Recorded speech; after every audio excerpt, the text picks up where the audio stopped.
എനിക്ക് പറയാനുള്ളത്, ഇതൊരു രാഷ്ട്രീയ വിഷയമായിട്ട് പരസ്പരം പഴി പഴിചാരുന്ന ഒരു വിഷയത്തിലേക്ക് ഇത് ചെറുതായിട്ട് കാണരുത്. ഇത് ഭഗവാന്റെ വിഷയമാണ്. കോടിക്കണക്കിന് അയ്യപ്പ ഭക്തന്മാരുടെ വിഷയമാണ്. ഇത് ഇന്ന് ഈ സ്വർണം ഒരു വിജയമല്യ നൽകിയ സ്വർണമാണെന്ന് പറയുന്നു. പക്ഷേ അവിടെ എത്രയോ ആളുകൾ എന്തെല്ലാം തരത്തിൽ സ്വർണങ്ങളും മറ്റ് വിഭവങ്ങളും ഒക്കെ ദാനം ചെയ്തിരിക്കുന്നു, സംഭാവന ചെയ്തിരിക്കുന്നു, അവിടെ സമർപ്പിച്ചിരിക്കുന്നു. ഇതിന്റെ എല്ലാം അവസ്ഥ ഇന്ന് വളരെ സംശയാസ്പദമാണ്.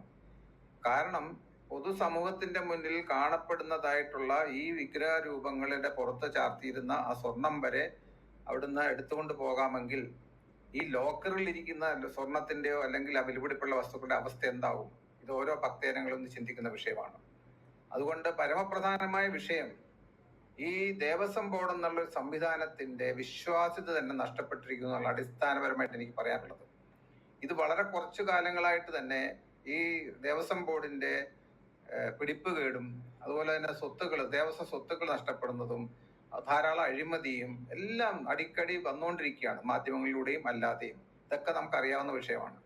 പക്ഷെ ഇന്നിപ്പോ ശബരിമലയിൽ ഇത്രത്തോളം വലിയൊരു സംഭവം, അതായത് വളരെ വിലപിടിപ്പുള്ള ചില വസ്തുക്കളൊക്കെ വന്നതുകൊണ്ടും മാത്രമല്ല, ശബരിമല ഭക്തന്മാർ എന്ന് പറഞ്ഞാൽ ഒരു തരത്തിലും ഈ പറയുന്ന ഒരു രാഷ്ട്രീയക്കാർ പറയുന്നത് അംഗീകരിക്കില്ല. അവർ രാഷ്ട്രീയത്തിനപ്പുറം, അതായത് ഭക്തന്മാരിൽ എല്ലാ രാഷ്ട്രീയക്കാരും ഉണ്ടെന്ന് നമ്മൾ മനസ്സിലാക്കണം. ശബരിമല വിഷയം വരുമ്പോൾ രാഷ്ട്രീയത്തിന് അതീതമായിട്ട് വലിയൊരു കൂട്ടായ്മയാണ് നമുക്ക് 2018 നമ്മൾ കണ്ടുവത്. അപ്പൊ കേരളത്തിന്റെ ജനസംഖ്യ 3.5 കോടി ആണെങ്കിൽ ഏതാണ്ട് 10 കോടിയോളം വരുന്ന ലോകമെമ്പാടുമുള്ള അയ്യപ്പഭക്തന്മാർ ഈ വിഷയത്തിൽ ഇന്ന് ആശങ്കാകുലരാണ്. അതുകൊണ്ട് ആ വിഷയത്തെ രാഷ്ട്രീയവൽക്കരിച്ച് പരസ്പരം പഴിചാരി ആവശ്യമില്ലാത്ത ചർച്ചകൾ നടത്തുകയല്ല വേണ്ടത്. ഇവിടെ കൃത്യമായിട്ടും ഇത് അപഹരിച്ചവരെ മുന്നിൽ കൊണ്ടുവന്ന് അവർക്ക് ശിക്ഷ കൊടുക്കുക എന്നുള്ളത് ഒന്ന്. രണ്ടാമത്, there is a criminal conspiracy behind this. ഈ കോൺസ്പിറസിയിൽ പങ്കെടുത്തവർ ധാരാളം പേരുണ്ടാവും.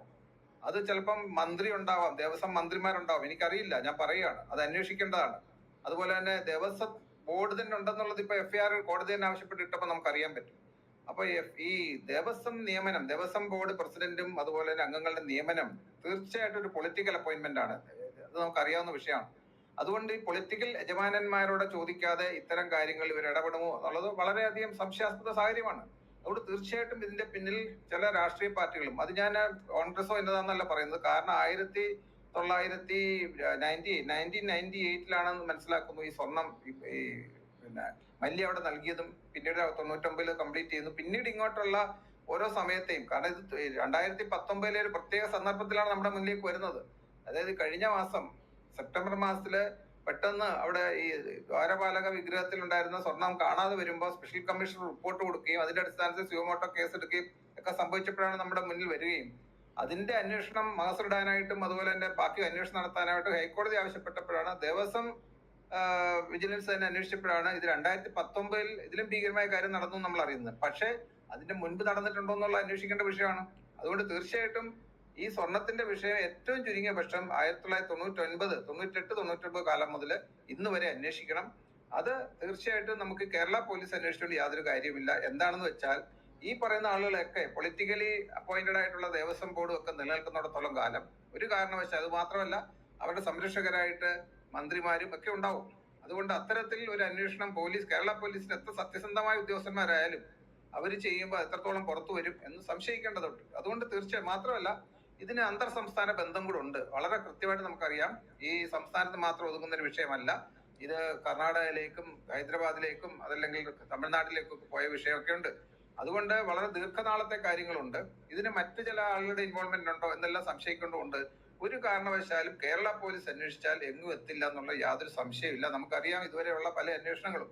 അതുകൊണ്ട് തീർച്ചയായിട്ടും ഒരു സെൻട്രൽ ഏജൻസിയെ കൊണ്ട് അന്വേഷിപ്പിക്കേണ്ടതായിട്ട് വളരെ അത്യാവശ്യമാണ്. അത്തരം സെൻട്രൽ ഏജൻസി ഇത് ഞാൻ പറഞ്ഞ 1998, 99 കാലം മുതലുള്ള ഓരോ ഇടപാടിൽ പരിശോധിക്കുകയും അതുപോലെ അവിടെ സമർപ്പിക്കേണ്ട സ്റ്റോക്ക് എടുക്കുകയും, പല സ്റ്റോക്കിന്റെ കാര്യം തന്നെ സംശയമുണ്ട്, ഏതൊക്കെ സ്റ്റോക്കിൽ എടുത്തു ഇതെടുത്തില്ല. അതുകൊണ്ട് വളരെ സസൂക്ഷ്മമായിട്ട് പരിശോധിക്കേണ്ട വിഷയങ്ങളാണ്. കുറച്ച് സമയം എടുക്കേണ്ടി വരും. അത്തരത്തിലുള്ള വളരെ കൃത്യമായ ഒരു അന്വേഷണത്തിൽ കൂടെ ഈ പ്രതികളെ മുന്നിൽ കൊണ്ടുവരും. ഒരു കാര്യം കൂടെ ഞാൻ ഉറപ്പിച്ചു പറയാം, ഒരു കാരണവശാലും ഈ പ്രതികളോ ഈ കോൺസ്പിറസിയിൽ ഉൾപ്പെട്ടവരോ രക്ഷപ്പെടാൻ പോകുന്നില്ല. അതിനുവേണ്ടി അങ്ങേയറ്റം വരെ നമ്മൾ ശബരിമല ഭക്തന്മാർ അതിനുവേണ്ടി പൊരുതും. യാതൊരു സംശയം വേണ്ട. ഇവരെ ഈ ആരൊക്കെ ഇതിനകത്ത് ഇൻവോൾവ് ചെയ്തിട്ടുണ്ടോ അവരെല്ലാം നമ്മൾ തുറന്നു കാട്ടും, അവർക്ക് വേണ്ട ശിക്ഷ മേടിച്ചു കൊടുക്കും. അതല്ലെങ്കിൽ അതിഭീകരമായ ഒരു പ്രതിരോധം നേടേണ്ടി വരും. ഇതിനെ രക്ഷപ്പെടുത്താൻ ശരി അതിശക്തമായി ഒരു പോരാട്ടം നേരിടേണ്ടി വരും. ഏതായാലും വിഷയം കേരളത്തിൽ മാത്രം ഒതുങ്ങുന്നതല്ല, അന്തർ സംസ്ഥാന ബന്ധം അടക്കമുള്ള കാര്യങ്ങളിൽ സംശയം